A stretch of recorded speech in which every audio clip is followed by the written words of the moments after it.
Alors, il y a eu un référendum en Moldavie pour savoir si la Moldavie allait modifier sa constitution pour promouvoir une adhésion à l'accession à l'Union européenne. J'ai pu constater donc que les boomers comme Asselineau ou que les jeunes, passez-moi l'expression trou du cul comme Trouble-Fait, hein, disent et prétendent qu'il y a eu une fraude pour que le oui l'emporte. Et vont même jusqu'à nier qu'il y a eu une fraude de la part de la Russie, hein, pour que le non l'emporte. Alors évidemment, si tout le monde fraude et tout, bah, c'est plus fort qui gagne. Et il se trouve que là, en l'occurrence, la Russie a perdu et la Moldavie a modifié sa constitution pour pouvoir accéder à l'Union européenne. Mais pourquoi, hein, considère-t-on, et ça c'est une vraie question, je n'ai aucune réponse, pourquoi considère-t-on que vouloir accéder à l'Union européenne est un recul social, vouloir accéder à la prospérité et à la liberté, c'est moins bien que vouloir être encore soumis au goulag russe, à l'autoritarisme russe, hein, à la censure russe. Pourquoi est-ce que c'est mieux d'être avec les Russes qu'être avec les Européens? Ça, je ne sais pas. Mais bon, de toute façon, c'est ce qui ressort du discours de ces gens. Donc voilà, l'Union européenne est dirigée par les chefs d'État européens, par les chefs d'État élus démocratiquement. Donc, je veux dire, c'est des gens qui arrivent là, qui ne sont pas élus pour être chefs de l'Europe, mais qui sont élus démocratiquement, qui ont une légitimité. Ensuite, ce sont eux qui nomment les membres de la Commission européenne. Ce sont donc des gens qui sont élus démocratiquement, qui nomment les membres de la Commission européenne. Et le Parlement européen, lui, est élu démocratiquement. En France, par exemple, c'est le Rassemblement national qui a remporté les élections, et je crois que le parti dont fait partie le RN est majoritaire au sein de la Commission européenne, du Parlement européen. Donc c'est quand même grosso modo, c'est pas voilà la République française, c'est la Commission européenne.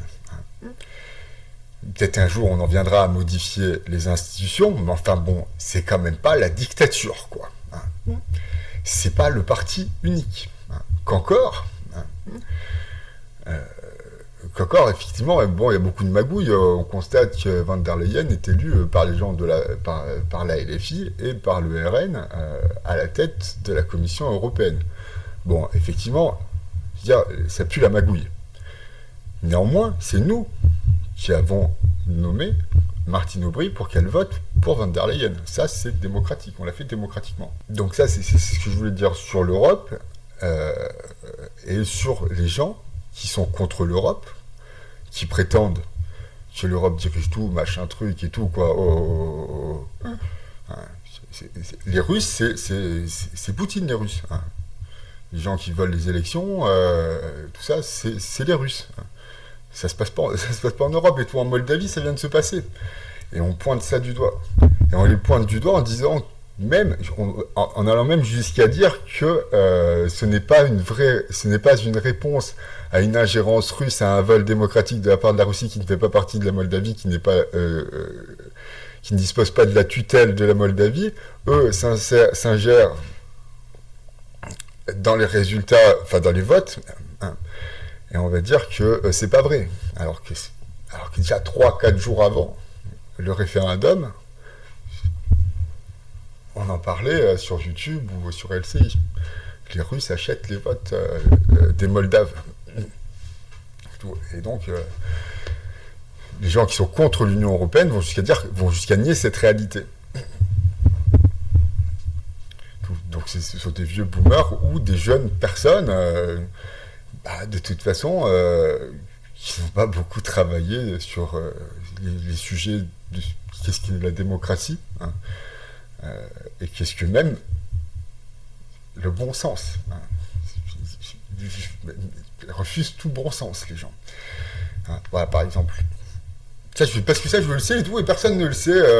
Hein, c'est comme l'état profond. Hein, j'ai fait une vidéo, vous pouvez la voir. C'est ça, je le sais. À la téloche, il disait, donc après la guerre en Ukraine, je sais pas, c'était il y a 3 ans, il disait, la guerre a commencé en 2014. Et donc, Trouble-Fait, lui, il répète comme un âne, comme un mouton. La guerre, elle a commencé en 2014. Et il fait une vidéo de 2 heures et tout, ou 20 minutes, bon, peu importe, une longue vidéo, tu vois, où il va juste répéter ce qu'il a lu et ce qu'il a entendu. Or, la prise de la Crimée en 2014 est le déclencheur stratégique du déclenchement, bon, répétition, hein, c'est un moment. La prise de la Crimée, c'est un moment dans la stratégie militaire de la Russie pour envahir l'Ukraine. Ce n'est pas le déclencheur. La guerre, elle commence en vrai avant. Et ça, je le sais, et vous pouvez me demander en commentaire quand est-ce qu'elle commence la guerre, parce que ça, moi, je le sais. Récemment, il y a eu des élections hier en Géorgie, des élections donc législatives, et c'est le parti pro-russe qui a gagné. Et le parti vaincu dénonce des fraudes électorales, des résultats falsifiés. Donc, moi, je ne sais pas si c'est le cas ou si c'est pas le cas. Le fait est que, de toute façon, s'il y a un parti pro-russe en Géorgie, c'est bien qu'il y a des accointances entre les membres de ce parti et la Russie. Je veux dire, c'est obligé. Donc on constate que la Russie a une influence dans les pays européens et que même en France, il y a des gens qui admirent cela et qui vont donc considérer que la démocratie, la vraie, la démocratie européenne, bon, qui n'est pas, voilà, comme je l'ai souligné, exempte de tout reproche, mais au moins qui est la vraie démocratie. C'est au moins la vraie démocratie. Quand on arrête le mec de Telegram parce que sur son réseau social, je sais pas quoi, bon, il y a des problèmes et tout, bah, je trouve ça normal. Et tout, que la justice le condamne ou pas, je ne sais pas, peu m'importe, je ne suis pas juge et je n'ai pas d'opinion à ce sujet. Néanmoins, je trouve ça normal qu'on arrête cette personne parce qu'il se passe des choses pas cool sur son réseau social. Quand en Russie, on arrête quelqu'un parce qu'il veut se présenter aux élections présidentielles, bah, je trouve pas ça normal. Hein. Ça, c'est pas la démocratie. Hein. Il y a des gens qui trouvent ça bien, la Russie. Hein. Qui pensent que l'Europe, tout, eh ben, c'est pas bien. Parce que l'Europe, c'est vraiment la démocratie. Merci de m'avoir écouté et aimez-vous les uns les autres.